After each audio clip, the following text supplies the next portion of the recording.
Alerta a las señales de un ataque cerebrovascular. Programa especial con Luz Nereida Vélez desde el Hospital Menonita de Caguas.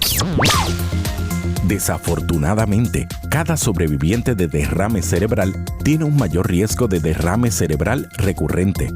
Por lo tanto, el manejo del riesgo de derrame cerebral es absolutamente esencial. Después de un ataque cerebrovascular, los pacientes frecuentemente experimentan cambios emocionales y de comportamiento. Esto se debe a que el cerebro controla nuestro comportamiento y nuestras emociones. Es posible que, tras un ataque cerebrovascular, la persona se vuelva olvidadiza, descuidada y que se enfade o confunda con facilidad. Las personas que han padecido un stroke pueden sentir ansiedad, ira o estar deprimidas. Su comportamiento depende de la parte del cerebro afectada y de la magnitud de la lesión. ¿Cómo afrontar un stroke? A continuación hablamos con el Dr. Humberto Cruz, psicólogo clínico. Alerta a las señales de un ataque cerebrovascular. Programa especial con Luz Nereida Vélez. Siempre decimos, ¿verdad?, que una enfermedad puede incidir en las emociones, pero también las emociones pueden incidir en una condición y afectarnos aún más y hasta promover el que nuestro cuerpo se altere. Y esa parte emocional no la podemos dejar, y menos cuando estamos hablando de pacientes que han padecido, ¿verdad?, de ataques cerebrovasculares. Me acompaña el doctor Humberto Cruz Esparra, psicólogo clínico precisamente del Hospital Menonita Cima. Muy buenos días, qué bueno volverte a ver. Buenos días, un placer para mí estar nuevamente contigo. Y qué bueno que vamos a tocar un tema que a mí me apasiona, que son las emociones. Cuando una persona atraviesa un ataque cerebrovascular, yo me imagino que esas emociones se alteran. Y yo presumo que una de las cosas que uno siente es frustración y coraje. Ciertamente, los strokes, ¿verdad?, o los derrames cerebrovasculares no avisan. Y de momento la vida te cambió.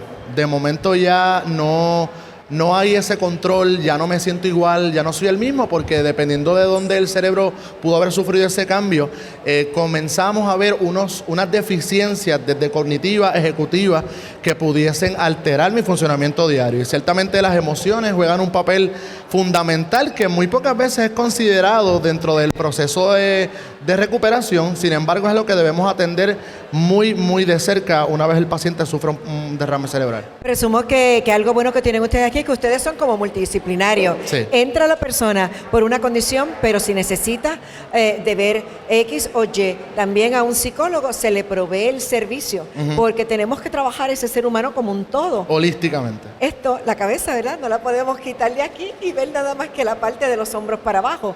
Tenemos que vernos como un todo. Y esas emociones, unas emociones que sean detrimentales luego de un ataque cerebrovascular de un paciente, ¿a qué lo expone? O sea, ¿a enfermarse más?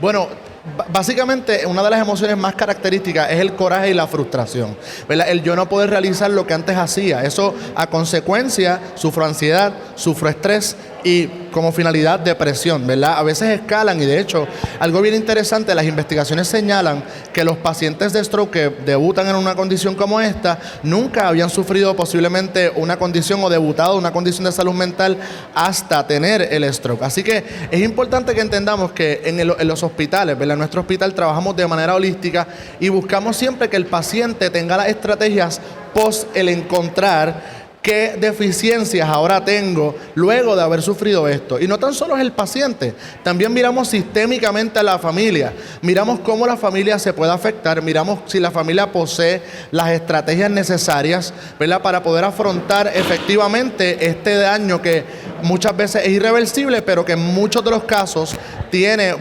solución. O sea que entonces trabajamos con el paciente y trabajamos con ese familiar, sobre todo porque quizás sea la persona, ya sea la pareja, o ya sea la mamá, o ya sea el papá, o ya sea el hijo, quien se va a encargar, ¿verdad?, de cuidar a esa persona posterior, salga del hospital, y entonces tiene que tener unas herramientas también. Correcto. Porque puede haber desgaste físico. Sí. Porque uno ama a ese ser humano y verlo de esa manera, pues deteriora también a uno. De hecho, las investigaciones señalan que los pacientes de stroke pueden mejorar significativamente su estado de ánimo si sienten que hay un apoyo familiar o un grupo de apoyo que esté a su lado, ¿verdad? Los pacientes de stroke típicamente piensan que ese es el final de su vida, que piensan que ya no van a lograr ser como antes, y debemos entender algo y ser puntuales en esto.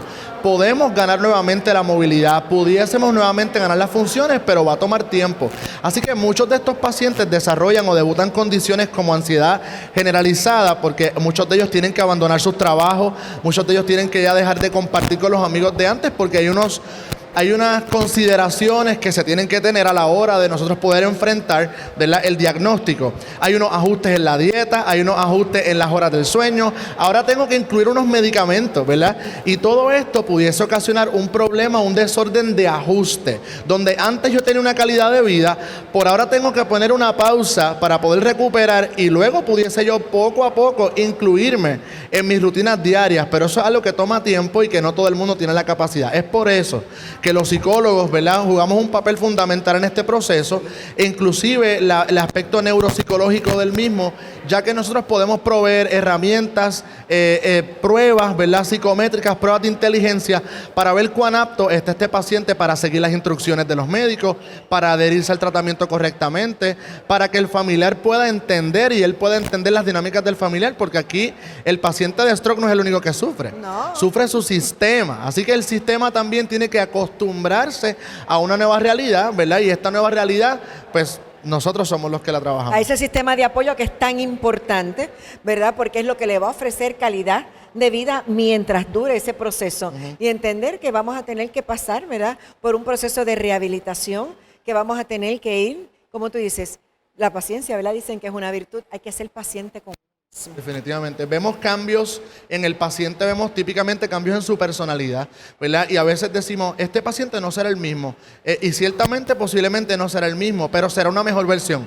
Entonces yo tengo que llevar al paciente, y nosotros nuestro trabajo es llevar a este paciente a que en medio de este proceso puedas convertirte en una mejor versión de ti, ¿verdad? Tal vez antes no te estabas cuidando, tal vez la razón por la que fuiste o tuviste ese impacto en tu cerebro, ese derrame cerebrovascular, es por una crisis hipertensiva, ¿verdad? Y crisis hipertensiva tiene que ver con el que yo no me cuido las presiones, no me las monitoreo, no me cuido, así que mi calidad de vida posiblemente no estaba tan bien como yo pensaba, ¿verdad? Así que es traer a conciencia y traer a colación cuáles eran los estilos de vida que te llevaron a esto y cómo entonces ahora podemos adaptarnos, ¿verdad?, positivamente a los nuevos cambios, reconociendo que después de esto será la mejor versión de mí. Yo creo que ese es el mensaje. Claro, o sea, ser mejor persona, estar más pendiente de ese cuidado personal y saber que cuando nos duele algo hay que buscar ayuda, hay que buscar el porqué, porque puede ser algo tan sencillo, simple, pero puede ser algo mucho mayor, como hasta un cáncer, ¿verdad? O un problema como los ataques cerebrovasculares.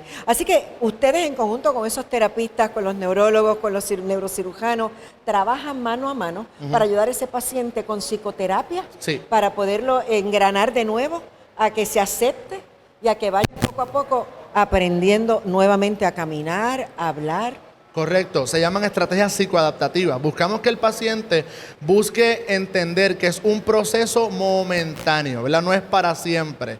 Nada en este proceso es para siempre si lo vemos desde el lente correcto. Así que más que el paciente entienda su proceso, es que también el personal entienda el proceso de ese paciente. Es como también nosotros podemos adiestrar e incluso dar recomendaciones al equipo clínico de cómo manejar la situación, cómo manejar ese paciente, ¿verdad? A veces los médicos, el personal médico y clínico ven cómo este paciente sufre esa desesperación y a veces es desesperante para ellos mismos tal vez no tener las herramientas de cómo hacer el approach, de cómo poder dirigirme a este paciente, y me ha pasado que hemos tenido, ¿verdad?, que ofrecer estrategias y técnicas no tan solo al paciente sino también al personal, y es sumamente enriquecedor. Es que yo me imagino que es bien difícil, y a mí que me gusta la medicina y yo quería ser doctora en medicina, yo pienso que uno va a sufrir con el paciente y con los familiares.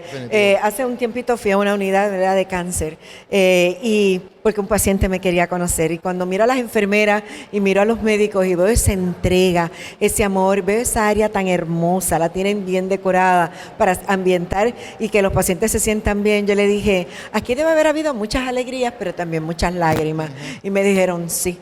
Yo le dije, ver morir a alguien que ha estado un tiempo aquí con uno no debe ser nada fácil.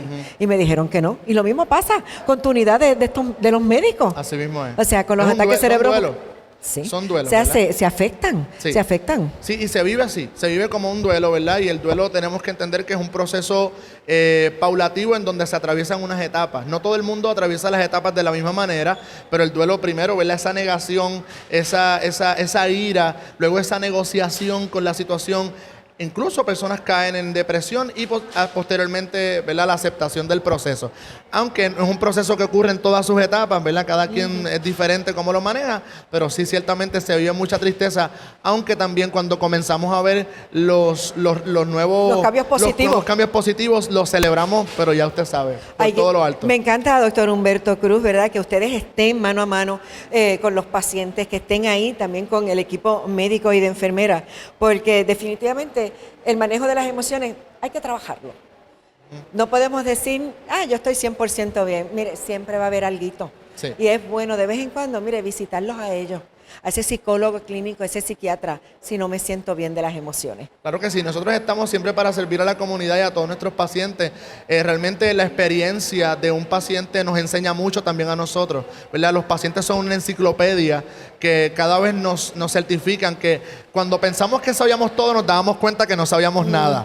Y la realidad es que el equipo, ¿verdad?, de neuro, el equipo de stroke aquí, trabajamos de la mano, ¿verdad?, para asegurar una calidad de vida efectiva para este paciente y también para el personal. Claro que sí, aquí están todos envueltos, pacientes, médicos, enfermeras, cuidadores, familia, sistema de apoyo, y qué mejor que nuestros psicólogos clínicos para ayudarnos. Gracias. Gracias a ti. Y gracias al Hospital Menonita por la invitación, gracias por hacernos parte, ¿verdad?, de crear conciencia, pero más que nada de llevar la educación y el mensaje de que al mínimo síntoma usted tiene que ir y buscar ayuda. Y qué mejor que aquí, en Caguas, en Menonita de Caguas, que tienen una unidad, mire, sumamente especializada para poder atenderle con diligencia si usted está sufriendo de un ataque cerebrovascular.